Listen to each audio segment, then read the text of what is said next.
আমরা জানি দক্ষিণেশ্বরে নহবতের ওই ছোট্ট ঘরটাতে সারদা মা থাকতেন। তাকে কেউই প্রায় দেখতে পাননি, কারণ তিনি বেরোতেনই না। তাহলে করতেন কি তিনি? এই প্রশ্নটা মাকেই করেছিলেন রাসবিহারী মহারাজ, অর্থাৎ স্বামী অরূপানন্দ মহারাজ। দীর্ঘদিন মায়ের সেবা করেছেন। মা খুব স্নেহ করতেন মহারাজকে। তিনি জিজ্ঞেস করছেন একদিন, মা, তুমি দক্ষিণেশ্বরে কতদিন ছিলে? মা উত্তর দিলেন, তা অনেক দিন ছিলাম। 16 বছরের সময় এসেছি, তারপর থেকে বরাবর ছিলুম। মধ্যে মধ্যে বাড়ি যেতুম, রামলালের বিয়ের সময় গিয়েছিলুম। 2-3 বছর অন্তর যেতুম। মহারাজ আবার জিজ্ঞেস করলেন, একা থাকতে?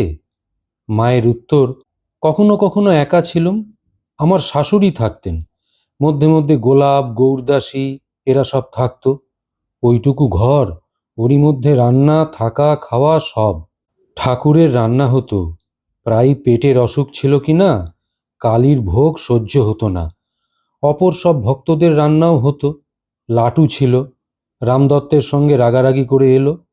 ঠাকুর বললেন, এ ছেলেটি বেশ, ও তোমার ময়দা ঠেসে দেবে। দিন রাত রান্নাই হচ্ছে।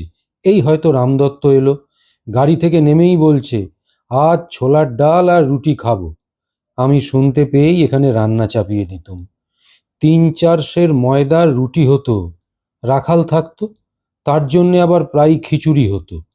সুরেন মিত্তির মাসে মাসে ভক্ত সেবায় 10 টাকা করে দিত। বুড়ো গোপাল বাজার করত।